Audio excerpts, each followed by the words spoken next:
Assalamualaikum warahmatullahi wabarakatuh. Apa kabar anak-anak sekalian? Semoga semuanya dalam keadaan sehat walafiat, tidak kurang suatu apapun, dan tetap semangat untuk belajar.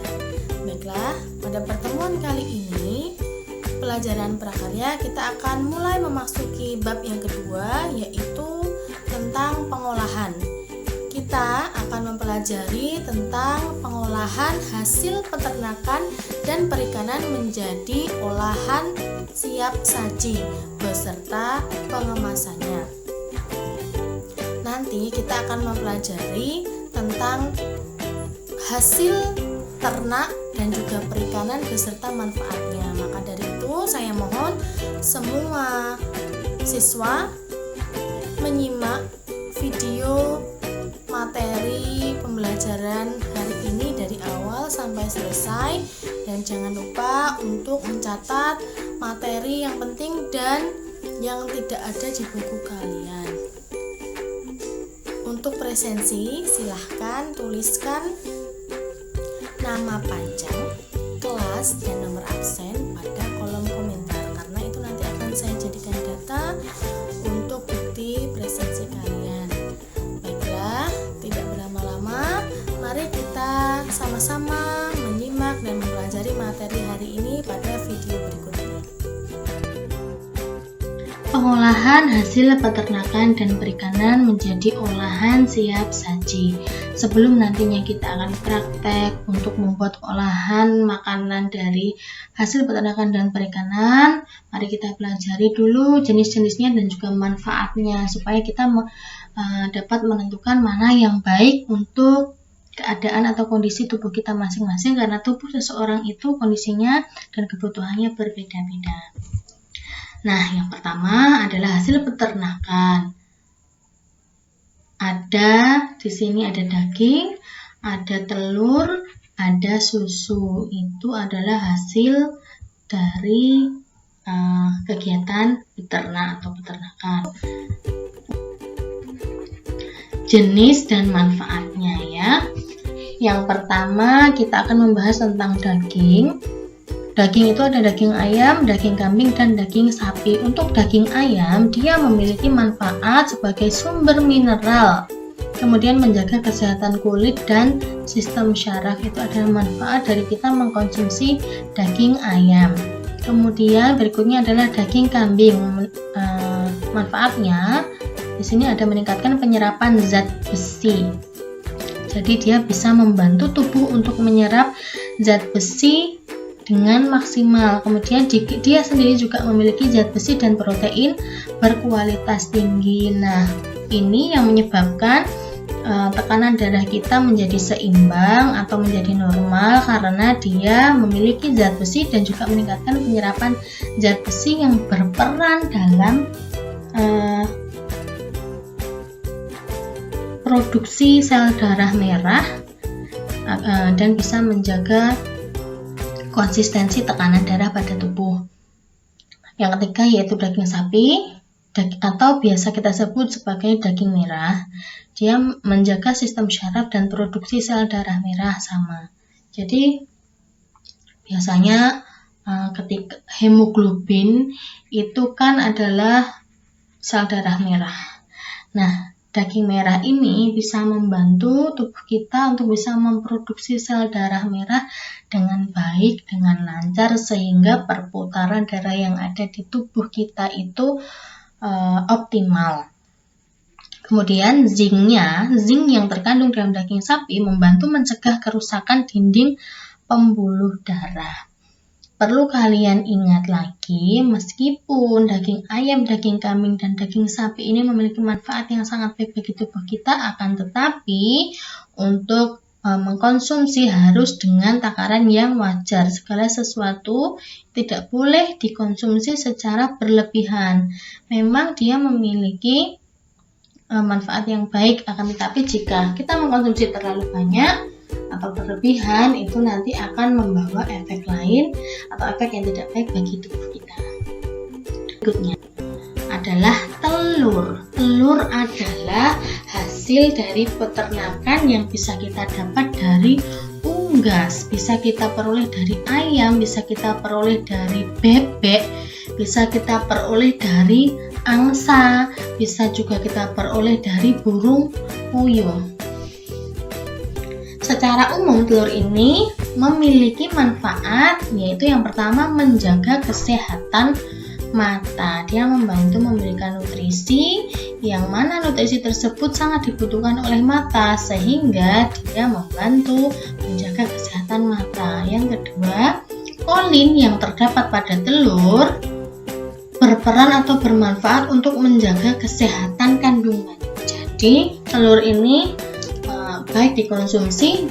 Yang paling baik mengkonsumsi ini adalah ibu hamil, karena bisa membantu menjaga kesehatan kandungan atau kehamilan. Kemudian yang ketiga, membantu perkembangan otak.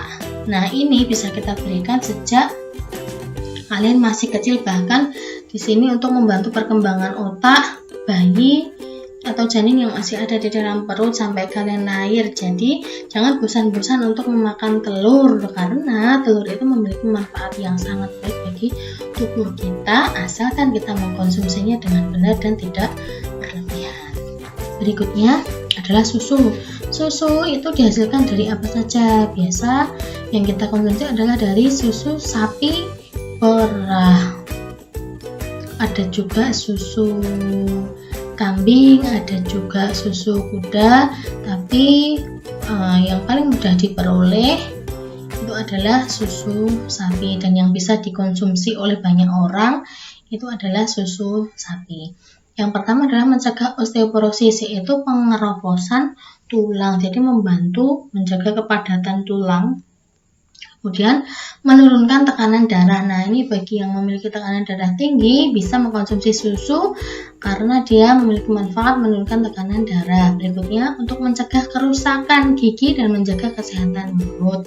Kenapa kalian diberi susu? Kemudian anak-anak juga banyak sekali dianjurkan untuk meminum susu, itu karena bisa membantu mencegah kerusakan pada gigi dan menjaga kesehatan mulut. Kemudian berikutnya, menetralisasi racun. Sering kalian dengar ya, jika ada keracunan bisa diobati dengan minum susu.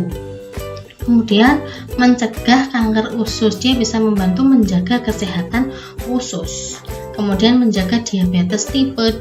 Diabetes itu apa? Kadar gulanya sangat tinggi. Ada gula basah, ada gula kering. Kemudian untuk mempercantik kulit. Nah, biasanya bisa dikonsumsi langsung, dan juga ada yang biasa disebut untuk lulur atau untuk lotion, itu karena berguna untuk mempercantik kulit. Dan yang terakhir, membantu lebih cepat tidur. Nah, makanya untuk anak-anak itu biasanya pada malam hari itu mereka diberi susu. Nah, ternyata susu itu membantu mereka untuk bisa lebih cepat tidur. Nah, berikutnya kita masuk pada hasil perikanan. Secara garis besar dibagi menjadi 4, yaitu menghasilkan ikan, udang, cumi, dan juga rumput laut. Mari kita pelajari manfaatnya. Nah, ikan ini ada berbagai macam jenisnya. Yang kalian tahu, ada ikan air tawar, ada ikan air payau, ada ikan air laut. Air tawar itu yang tidak berasa garam sama sekali. Air laut itu ikan yang hidupnya di air garam, di air laut. Sedangkan air payau itu adalah percampuran antara air laut dengan air tawar. Kemudian udang juga banyak macamnya, mulai dari yang udang kecil-kecil, udang rebon, kemudian lobster, dan sebagainya. Cumi-cumi juga ada banyak jenisnya. Dan yang terakhir ada rumput laut. Apa saja manfaatnya? Kita kupas dari yang pertama. Ikan membantu pertumbuhan tulang dan otak anak. Nah, makanya anak-anak kecil itu biasanya, bukan hanya anak kecil tapi kalian juga ya, perlu atau sangat baik mengkonsumsi ikan. Kemudian mencegah penyakit jantung karena dia tidak membawa lemak yang tinggi kalau ikan itu ya. Kemudian mengurangi resiko Alzheimer atau pikun atau penyakit lupa. Jadi dia membantu meningkatkan daya ingat kita.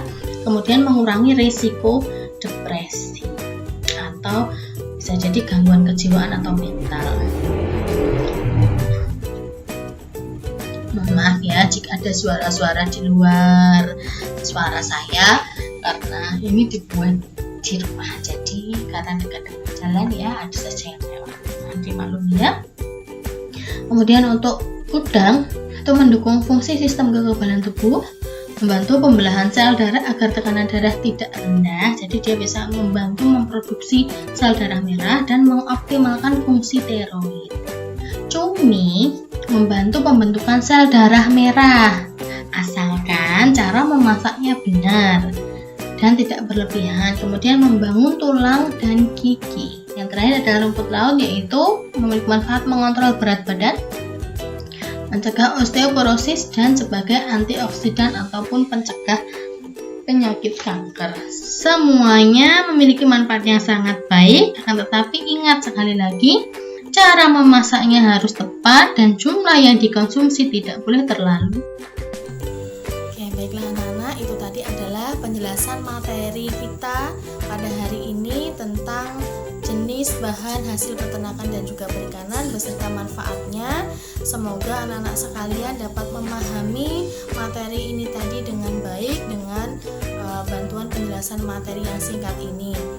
Terima kasih untuk yang sudah menyimak dari awal sampai akhir. Jangan lupa untuk mencatat di buku. Saya kira pertemuan kali ini cukup. Sampai bertemu pada pertemuan yang akan datang. Saya akhiri. Wassalamualaikum warahmatullahi wabarakatuh.